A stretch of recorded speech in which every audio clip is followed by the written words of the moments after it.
Listen for a second. What do you hear?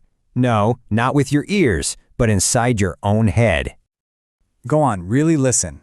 Is it actually quiet in there? Or is it more like a storm?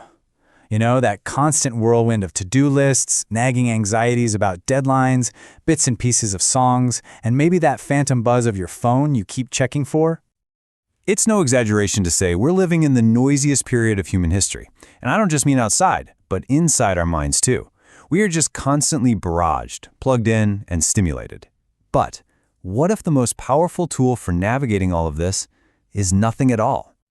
Okay, let's really get into this. Welcome to the Chronicler's Desk. Today, we're going on a journey to uncover the hidden history of silence, to see how it went from a kind of spiritual technology to the ultimate modern luxury. You might think of noise as just a minor annoyance, right? But the reality is, this acoustic imbalance is one of the biggest challenges we face. Just look at the workplace. Studies consistently show that noise is the #1 complaint. According to the Leesman Index, a full third of all workers are unhappy with the noise levels in their office. That crushes focus and sends productivity plummeting.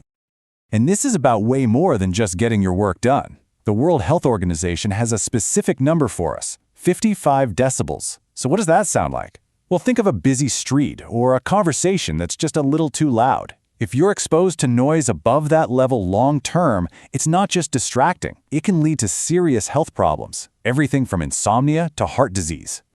So the takeaway here is absolutely crucial. This isn't just about finding a quiet little corner to read a book. We are facing a genuine environmental and health crisis. The WHO themselves call it an underestimated threat. But if all this noise is the problem, what's the solution? Well, to find out, we've got to look back, way back, to a time when silence wasn't an absence, but a powerful presence. Our journey kicks off in ancient Greece.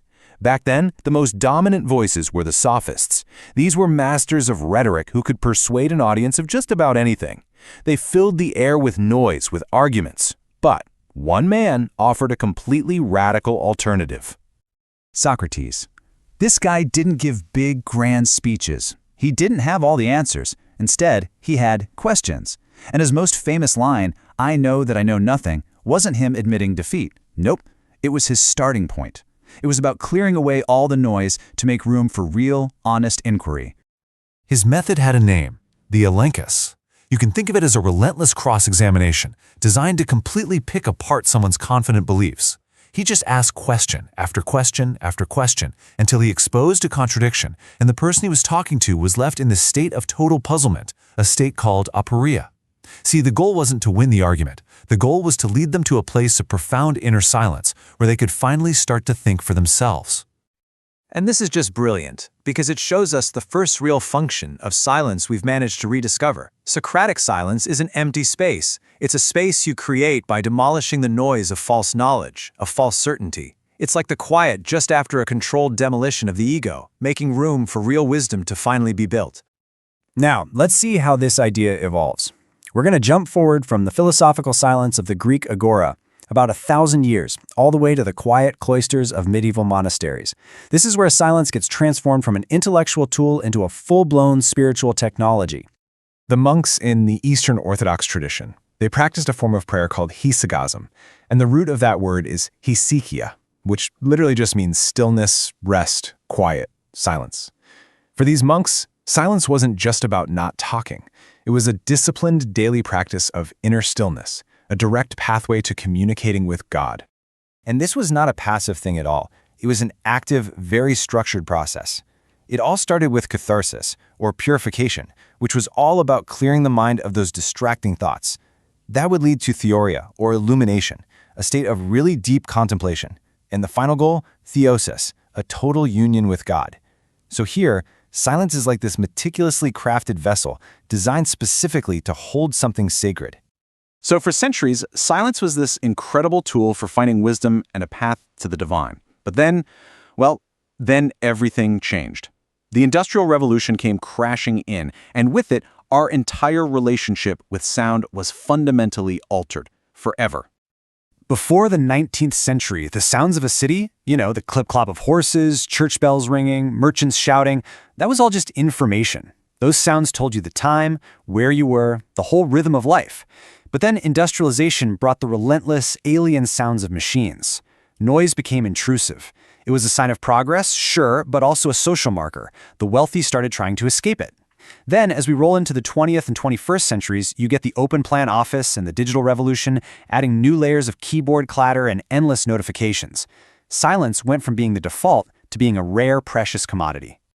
And what's really fascinating about all this is that today, in a world that literally profits from your distraction, just intentionally seeking out quiet has become a radical act.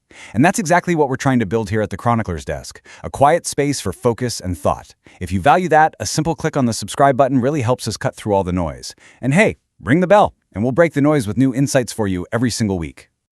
So now that we have all this history, how can we start to reframe silence in our own super noisy lives? Because we've seen it's so much more than just the absence of sound. We can now see that silence isn't some empty void that we have to fill up with music or podcasts. It's the exact opposite. It's the necessary precondition for meaning itself. It's the space where we can actually process things, reflect, and figure out which thoughts are ours and which are just external chatter. It's where we finally meet ourselves. This slide really gets to the heart of this massive shift in perspective. Noise is external. It happens to you. It forces you to be reactive, and it's the ultimate distraction. But silence, when we choose it, is internal. It's an intentional act. It's about presence. It's the move from being a passive receiver of stuff to being an active participant in your own mind. So, what's the big takeaway from all this? Well, just like Socrates used silence to tear down false certainty, we can use it to question our own assumptions. And just like those monks used it as a structured path to the divine, we can use it to connect with our own inner lives. Reclaiming silence is a quiet act of resistance. It helps us listen more deeply, speak more thoughtfully, and honestly, just exist a little more fully.